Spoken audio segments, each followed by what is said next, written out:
In this video, we have the integral of x multiplied by inverse sine or sine inverse of x over the square root of 1 minus x squared.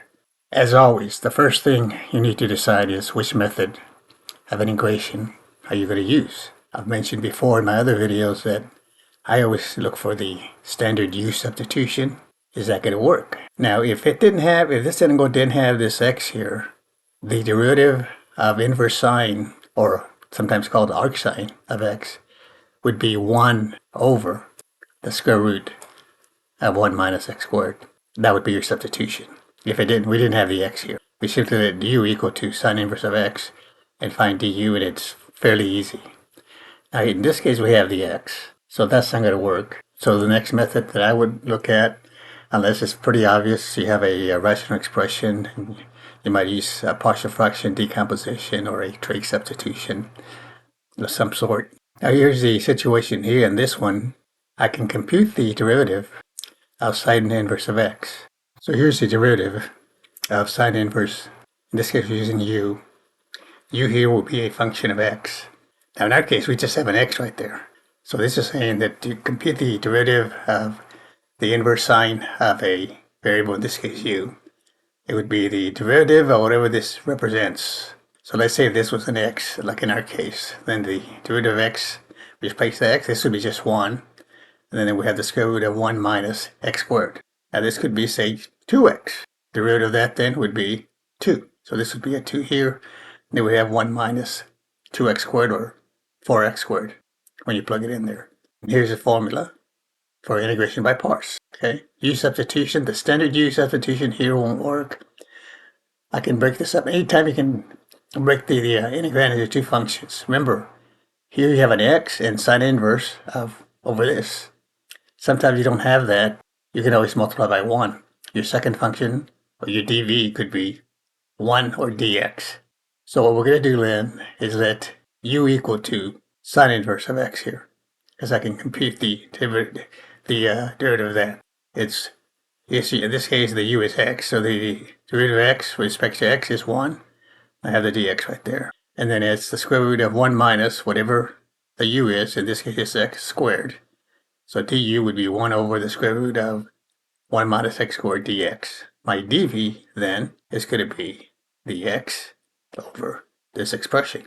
Because the derivative of 1 minus x squared is minus 2x, and I have an x there, I can use a regular u substitution for this expression. Now since I've already used the u over here, I'm going to use a t substitution. So this will be t then. T then will equal to 1 minus x squared. Then dt, differential of t here, would be the derivative of this with respect to x. Derivative of 1 is 0. For minus x squared, that's a minus 2x. And then we have a dx here. So we want to find it. And I already have the answer there, but so you can see it clearly. This is what we did. The integral of dv with respect to v is v. Then over here we have the x dx. So there's x dx right here. Divide by a negative 2 here. This would cancel it on the right side. And put a 2 here. And of course the negative. I put the negative right here. So then this expression here then would become the integral. The x dx is the minus dt over 2. So I put that out in front. This would be the 1/2 out in front. And I have the dt. And that's over the square root of 1 minus x squared by 1 minus x squared. That's your t. So this would be the square root of t. And then take it to the numerator. That's t to the 1/2. So if I take it to the numerator, it changes the sign of the exponent. So this will be negative 1/2. T to the negative 1/2 dt. And then I integrate with respect to t. So add 1 to the minus 1/2, and I get t to the 1/2. Then divide the coefficient, minus 1/2 by 1/2, and I get a negative 1. So it's a negative, and then here it is. This t to the 1/2, that's the square root of t. But t is, right here, 1 minus x squared. So that's how we got this right here. We did an integration of this part of the integrand.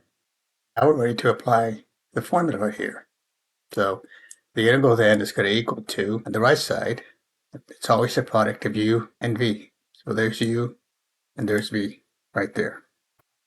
First, so this will be minus the square root. v is minus, say, the square root of 1 minus x squared. And the u, put it in reverse, it doesn't matter whether you put uv or vu. The u then is sine inverse of x. This could also be written as arcsine of x. And then it's minus, right here, right, this part right here. This is a product, first part of the answer, u times v. Then we have minus, and then it's the integral of v.